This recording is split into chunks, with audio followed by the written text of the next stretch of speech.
Lenguaje natural y artificial.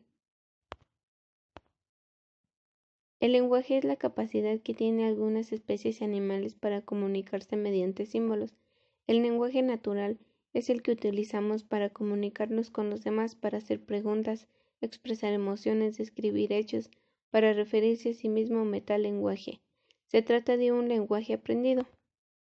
Los lenguajes artificiales son lenguas de tamaño típicamente muy limitado, que emergen ya sea en similitudes computacionales entre agentes artificiales, interacciones entre robots o experimentos psicológicos controlados con seres humanos. El lenguaje natural se utiliza a diario como medio de comunicación entre humanos. El castellano, el inglés o el francés son ejemplos del lenguaje natural. El lenguaje artificial no nace de forma espontánea, sino que es creado y no responde al propósito con la comunicación de uso general. El lenguaje de programación es un ejemplo claro. Es un lenguaje para comunicarse con computadoras y dispositivos que computan. La diferencia entre el lenguaje natural y el artificial. Los lenguajes naturales que heredamos, los lenguajes artificiales los construimos. Los lenguajes naturales son las lenguas creadas y recreadas constantemente por las especies en el transcurso de muchos siglos, transmitidas a cada uno de los individuos en el transcurso de pocos años. Lenguaje icónico. El lenguaje icónico es un sistema de representación tanto lingüístico como visual. Se habla de lenguaje icónico al tratar la representación de la realidad a través de imágenes. El término icono se refiere a todo aquello propio del icono relativo a él. Los tipos de lenguaje icónico son código de señal.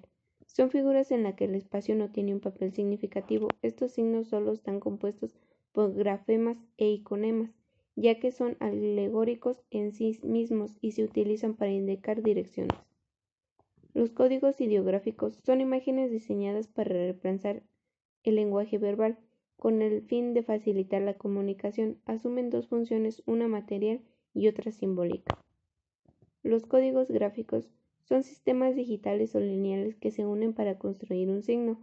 Estas representaciones son planas y exhiben el principio de la monosemia, como pueden ver en los mapas o diagramas. Los códigos pictóricos, estos signos están destacados por el realismo que se muestran, ya que en la utilidad, la textura y el color para reproducir los mensajes se expresan a través de características particulares y multitudes. Los códigos secuenciales son códigos que crean su propia gramática, ya que incorporan diferentes manifestaciones sensoriales para construir discursos didácticos o de entretenimiento. Los medios utilizados para este lenguaje icónico son los registros gráficos y análisis dimensionales. Lenguaje fonético. Es la disciplina lingüística que estudia los sonidos del habla humana. Es hermana disciplinaria de la fonología, ya que abordan el lenguaje verbal humano, pero lo hacen desde dos puntos de vista diferentes y complementarios. La fonología es abstracta y se centra en un sistema mental que asocia signos a sonidos determinados. La fonética es la manera específica de realizar dichos sonidos mediante el aparato fonador. El lenguaje fonético no verbal es aquel que hace sonidos de uso común que se utilizan para transmitir un mensaje y se entienda de manera clara. El lenguaje verbal son sonidos físicos que intervienen en la articulación del habla humana a través de la lengua o idioma en particular. Los fonos son los modos en que distintos grupos de hablantes de una lengua producen sonidos que permiten comunicarse a través de una lengua. Las funciones de la fonética son ayudar a las personas que presentan dificultades lingüísticas que requieran terapia fonética o terapia del lenguaje. También es la comprensión de los modos de articulación de un mismo idioma por las distintas comunidades de habla que lo utilizan. Algunas ramas de la fonética son la fonética acústica, que consiste en el estudio del habla desde el punto de vista físico, o sea, a través de la medición y cotejo de las ondas sonoras. Se emplean espectrogramas y otras herramientas de medición que permiten detallar las propiedades acústicas de cada fono del habla. La fonética articulatoria se enfoca en el habla fisiológico, que se centra en el sistema fonador humano y en el modo en que distintas partes del cuerpo se involucran en el habla y coopera para elaborar un sonido. La fonética perceptiva, también llamada fonética auditiva, emprende el estudio del habla desde el punto de vista del receptor. Es de quien escucha y se interesa por el aparato auditivo y por los métodos de interpretación de las ondas sonoras. Algunos ejemplos de la fonética no verbal son estos, por ejemplo, la ambulancia, las patrullas, los bomberos que emiten un sonido con sus sirenas, o también los tránsitos que con su silbato dan a entender si puedes avanzar o no. La fonética verbal es la manera en la que personas con distintos idiomas suelen comunicarse entre sí. Lenguaje kinésico o corporal.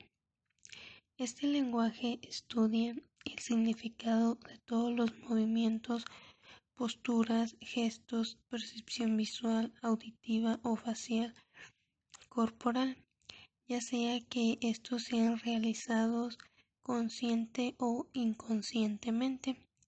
Y aquí no interviene el lenguaje verbal. Algunos de los ejemplos que tenemos aquí son las piernas cruzadas, que demuestran que una persona se encuentra a la defensiva y en total negatividad. Postura neutral de las piernas indica respeto y una actitud sin comprometerse a quedarse o marcharse. Las piernas separadas muestran una señal de dominio. El lenguaje proxémico se refiere a la forma en que relacionamos con las personas, donde nos ubicamos, qué estamos haciendo, la forma en que nos expresamos. De igual manera, si estamos abrazando a una persona, si tenemos interacción con esa persona. También se refiere al espacio personal, social, cultural que tenemos. Por ejemplo, el personal es como una rutina diaria de nuestras acciones que realizamos día con día. El social es como las que realizamos con diferentes personas, como para el trabajo, comunicación, para un trabajo en equipo. El cultural se podría referirse a un conjunto de personas que tienen una celebración o algo que les identifique. Puede también expresarse de distintas maneras en lo personal de cada persona, ¿cierto? Y pues lo utilizamos también hasta en la forma en que nos vestimos y hacemos las cosas.